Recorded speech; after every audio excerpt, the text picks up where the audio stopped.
Hello प्यारे बच्चों, मेरे चैनल में आप सभी का बहुत बहुत स्वागत है। तो बच्चों, इस वीडियो में हम कक्षा 7वीं की हिंदी की बुक है जिसका पार्ट 1 है मेरी भावना। इसके क्वेश्चन आंसर हम इस वीडियो में सॉल्व करेंगे। बच्चों, ये वीडियो का सेकंड पार्ट है। फर्स्ट पार्ट मैंने बना दिया है, तो उसे आप जाके प्ले लिस्ट में चेक कर सकते हैं। तो बच्चों, ये वाला जो वीडियो है वह हम पेज नंबर 3 भाषा अध्ययन से शुरू करेंगे। तो ये मैंने पहली वाली वीडियो में समझा दिया था, एक बार अगर आप देख लीजिएगा। पहला प्रश्न है, निम्नलिखित अशुद्ध शब्दों की वर्तनी शुद्ध करके लिखिए। यानी कि जो शब्द दिए गए हैं ना बच्चों, ये अशुद्ध दिए गए हैं, ठीक है। तो इन्हें आप शुद्ध करके लिखना है। तो देखिए आप इसे किस तरह से लिखिएगा। तो देखो बच्चों, इस तरह से यहाँ पे ये शुद्ध, इस तरह से आप अशुद्ध लिख लीजिएगा इस तरफ, और ये सारी शुद्ध जो है ईर्ष्या, स्त्रोत, दुर्जन, परिणति, दृष्टि, इस तरह से आप ये शुद्ध लिख लीजिएगा, यानी कि सही। ठीक है बच्चों। अब प्रश्न क्रमांक 2 है बच्चों, निम्नलिखित शब्दों का अर्थ लिखकर अंतर स्पष्ट कीजिए। अब इनका अर्थ लिखना है और फिर उसका अंतर बताना है कि इसमें कैसा अंतर है, ठीक है। अंतर स्पष्ट कीजिए। तो देखिए, भाव, ठीक है, ये भाव और ये दिया है भव, ठीक है बच्चों। भाव क्या होता है, भव क्या होता है। देखो, भाव को हम कीमत भी बोलते हैं, है ना। किसी की कीमत क्या भाव है। और भव यानी होता है संसार। क्या होता है बच्चों, संसार। फिर है बेर यानी शत्रु, दुश्मनी, है ना। शत्रुता भी कह सकते हो आप इसको। और इधर हो गया बेर, ये वाला बेर, ये बेर एक फल होता है, आपने खाया होगा ना बेर का फल, वही हो गया ये, ठीक है। फिर रात को तो रात ही बोलेंगे, है ना, रात्रि भी बोल सकते हैं। और ये हो गया रत यानी होता है बच्चों लीन, किसी काम में लीन होना, अपन नहीं कहते लीन है मतलब, तो वो रत हो जाता है। ग्रह यानी घर। और ये बच्चों ग्रह, आपने देखा होगा वो ग्रह होते हैं आकाश में, जैसे कि शनि ग्रह, शुक्र ग्रह, मंगल ग्रह, ठीक है। तो ये इनके अर्थ हो गए। अब इनके अंतर हो गया, अब इनके अर्थ भी लिखना है, ठीक है, कि इसका मतलब कैसा होता है। तो ये इनमें अंतर भी हो गया और ये इनका अर्थ भी हो गया। इस तरह से भी आप इसे लिख सकते हो। और इन सब का अर्थ मतलब एक एक इनका वाक्य भी आप बना सकते हो। तो देखो बच्चों, इधर भाव यानी होता है कीमत, इसका तो आप इसका ऐसे लिख सकते हो, जैसे इन दिनों चीज़ों के भाव बढ़ रहे हैं, ठीक है। फिर भव यानी संसार, जैसे भव सागर में सभी दुखी हैं। संसार, भव सागर यानी संसार में सभी दुखी हैं। रात यानी रात्रि, जैसे रात सोने के लिए है। रत यानी लीन, जैसे वह अपने कार्य में रत है, यानी कि लीन है। फिर आएगा बच्चों शत्रुता, शत्रुता को बेर बोलते हैं। जैसे बेर भाव रखना अच्छा नहीं है, यानी कि किसी से शत्रुता का भाव रखना अच्छा नहीं है। बेर का फल, जैसे बेर फल खट्टा मीठा होता है। ग्रह यानी घर, जैसे आज मेरे यहाँ गृह प्रवेश है, ठीक है। जैसे गृह प्रवेश होती है ना, घर बनाते हैं तब, या फिर कोई दुल्हन होती है उसका गृह प्रवेश होता है, उस टाइप से।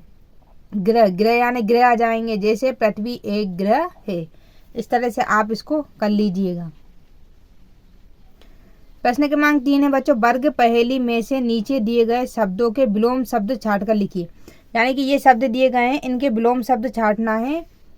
विलोम शब्द यानी बच्चों उल्टे शब्द। जैसे उपकार का क्या हो जाएगा, अपकार, ये हो जाएगा एक पहले वाले का, उपकार का अपकार। कुमार्ग का ये हो जाएगा इस तरह से सुमार्ग। कुमार्ग का क्या हो जाएगा, सुमार्ग। कृतघ्न का हो जाएगा कृतज्ञ, तो ये आ गया तीसरे नंबर का कृतज्ञ। जीवन का क्या हो जाएगा, मृत्यु, तो ये आ गया मृत्यु। फिर क्या है बच्चों, अन्याय का क्या हो जाएगा, न्याय, तो ये हो गया न्याय। फिर है बच्चों दुख का हो जाएगा सुख, तो ये आ गया हमारा सुख। तो इस तरह से आप इसके विलोम शब्द किस तरह से नोट कर लीजिएगा, देखिए मैं आपको बताती हूँ।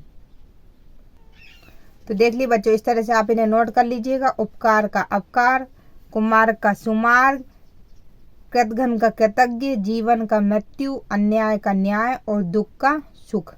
ठीक है, ये आप अपनी कॉपी में नोट कर लीजिएगा। अब प्रश्न क्रमांक 4 है बच्चों, नीचे लिखे शब्दों को ध्यान से पढ़िए। ये शब्द जो दिए गए हैं इन्हें ध्यान से पढ़ना है।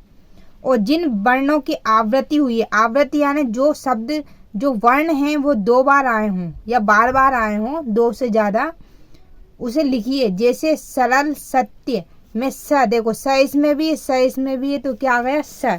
इसी तरह क्या, क्रूर, कुमार, तो इसमें क्या कौन सा वर्ण आ रहा है, क। क्या लिख दोगे, क वर्ण, ठीक है। फिर देखो गुण ग्रहण, इसमें कौन सा वर्ण आ रहा है, वर्ण आ रहा है इसमें ग आ रहा है, ठीक है, दोनों में ग आ रहा है तो हम लिख देंगे ग वर्ण। फिर है दीन दुखी, दीन दुखी में देखो इसमें द है, इसमें भी द है, तो द वर्ण वापिस आ रहा है।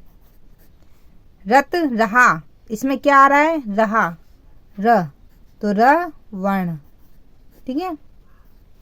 इस तरह से आप इसे नोट कर लीजिएगा। ध्यान दीजिए, इस प्रकार की आवृत्ति से कविता में सौंदर्य उत्पन्न होता है। कविता में सौंदर्य उत्पन्न करने वाले तत्वों को अलंकार कहते हैं। ये तो ऐसे ही ध्यान देने के लिए बताया गया है, ठीक है बच्चों। फिर इधर दिया गया बच्चों, इस कविता में अनुप्रास अलंकार वाली पंक्तियों को छाट कर लिखिए। तो देखिए बच्चों, हम देखते हैं कौन कौन सी अनुप्रास अलंकार वाली लिखनी है। देखो 1-2 लिखना है। एक तो ये वाली लिख लेना, अहंकार का भाव न रखूं, नहीं किसी पर क्रोध करूं। दूसरी पंक्ति आप ये कर लेना, रहे भावना ऐसी मेरी, सरल सत्य व्यवहार करूं। तीसरा आप कर लेना, इसमें 3-4 पंक्तियां लिख लेना, ये दीन दुखी जीवों पर मेरे, दीन दुखी जीवों पर मेरे उर से करुणा स्रोत बहे। और एक कर लेना ये वाला, गुण ग्रहण का भाव रहे दृष्टि में, दृष्टि न दोषों पर जाए। तो इस तरह से आप चाहें ना बच्चों तो इसका उत्तर पहला, दूसरा, ये तीसरी और ये चौथी, ये चारों लाइन यहाँ से लेके यहाँ तक, ये यहाँ से लेके यहाँ तक, यहाँ से लेके यहाँ तक, इस वाले के उत्तर में आप लिख सकते हो। तो बच्चों उम्मीद करती हूँ मैं आपको हमारी ये वीडियो पसंद आई होगी। वीडियो अगर थोड़ी सी भी अच्छी लगे तो प्लीज़ लाइक ज़रूर करना। चैनल पे नए हैं तो प्लीज़ चैनल को सब्सक्राइब करना नहीं भूलना। मिलते हैं नेक्स्ट चैप्टर में, तब तक के लिए धन्यवाद।